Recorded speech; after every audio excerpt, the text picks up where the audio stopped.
Assalamualaikum warahmatullahi wabarakatuh. Halo semuanya, perkenalkan nama saya Wahyu Ainur Rafiq, NIM 2286202029 dari Prodi PGSD.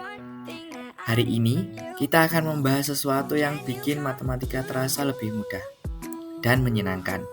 Judul materi yang akan kita bahas kali ini adalah model Polya strategi cepat untuk memecahkan masalah matematika. Pernah gak sih pas ngerjain soal matematika, rasanya kayak mentok banget.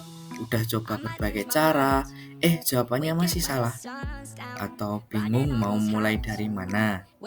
Nah, tenang aja. Kali ini kita punya solusinya.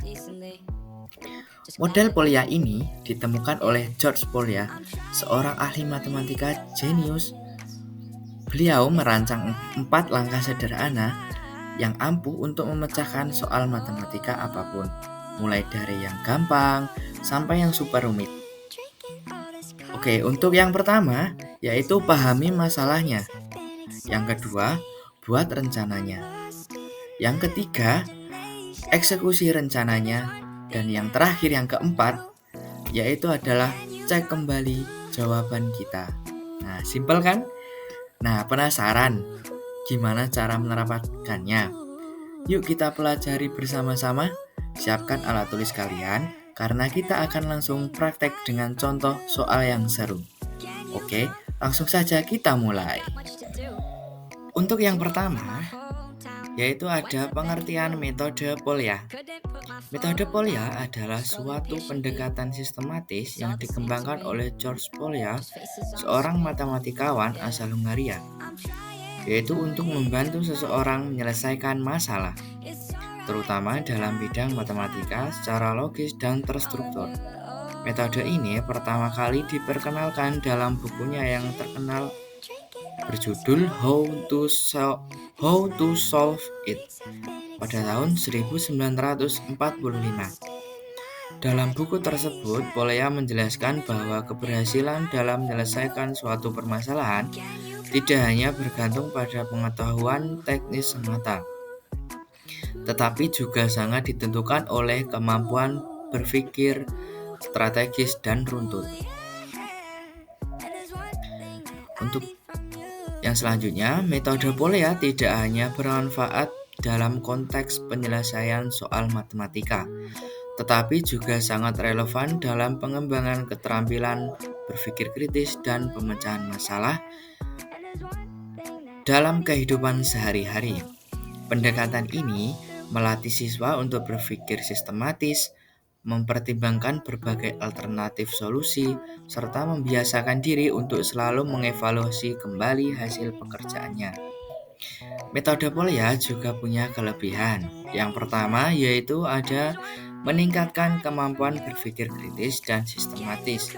Metode Polya melatih siswa untuk berpikir secara logis dan terstruktur melalui 4 tahapan yang jelas. Yang kedua, mengembangkan kemandirian belajar, karena metode ini mengarahkan siswa untuk menemukan solusi sendiri. Mereka belajar untuk mandiri dan memecahkan persoalan. Yang ketiga, yaitu melatih kemampuan metakognitif atau refleksi diri. Langkah keempat dalam metode Polya yaitu look back atau meninjau kembali. Sangat penting dalam mengembangkan metakognisi. Yang keempat yaitu ada fleksibel dan dapat digunakan untuk berbagai jenis masalah. Salah satu keunggulan metode ini adalah fleksibilitasnya. Model Polya tidak terbatas pada satu tipe soal, tetapi dapat diterapkan dalam berbagai konteks pemecahan masalah, baik yang bersifat rutin maupun non-rutin, bahkan di luar matematika. Yang kelima, meningkatkan pemahaman konseptual. Dalam proses merancang dan mengeksekusi solusi, siswa tidak hanya menghafal rumus, tetapi benar-benar memahami bagaimana konsep matematika bekerja dalam konteks permasalahan yang nyata.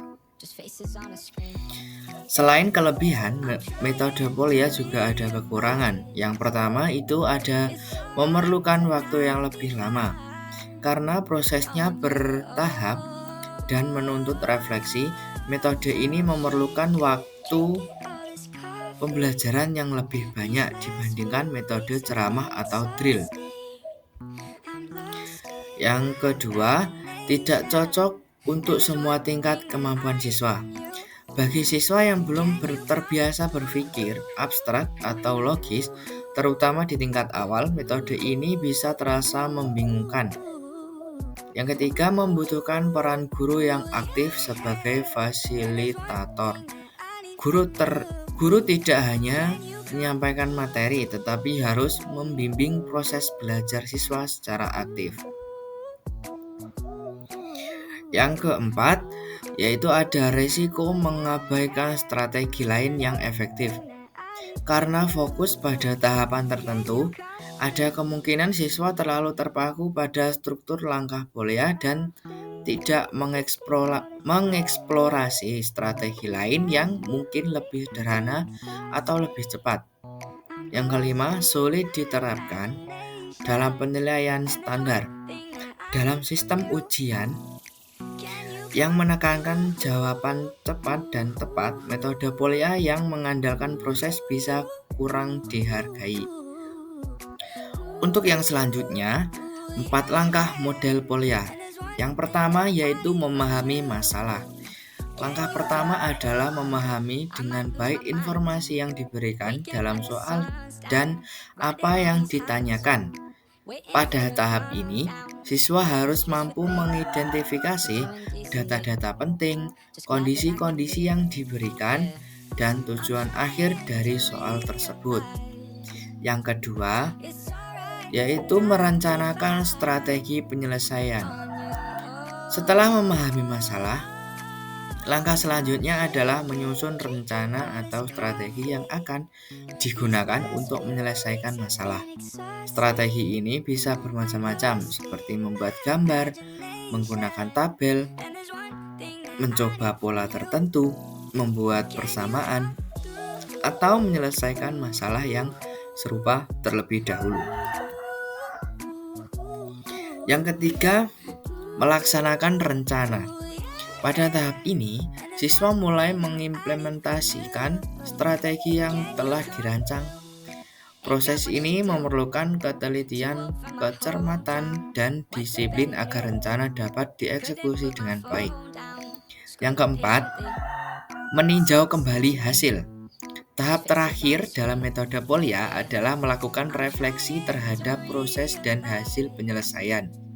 Siswa diminta untuk memeriksa kembali apakah solusi yang diperoleh sudah benar, apakah langkah-langkahnya logis, dan apakah ada cara lain yang lebih efisien untuk menyelesaikan masalah tersebut. Nah, untuk selanjutnya ada contoh soal, yaitu Siti membeli 5 kotak pensil, setiap kotak berisi 12 pensil. Berapa total pensil yang dibeli Siti? Nah, di sini ada 4 langkah model Polya. Yang pertama tadi ada memahami masalah. Diketahui tadi jumlah kotak pensil yaitu ada 5, isi di setiap kotak ada 12 pensil, dan yang ditanyakan total pensil yang dibeli Siti. Yang kedua yaitu ada merencanakan strategi penyelesaian. Strategi yang digunakan yaitu gunakan operasi perkalian yang sederhana.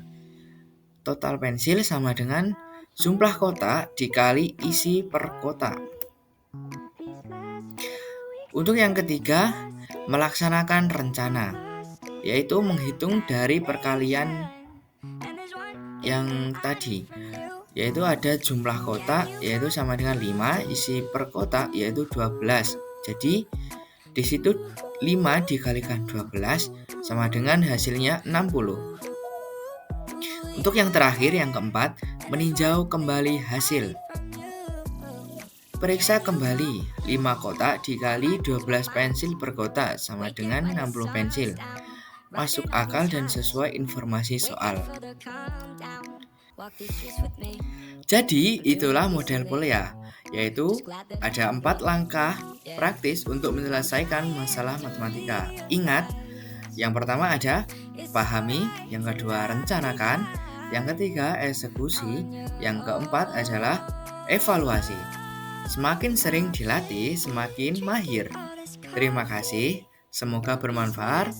Akhirnya, wassalamualaikum warahmatullahi wabarakatuh.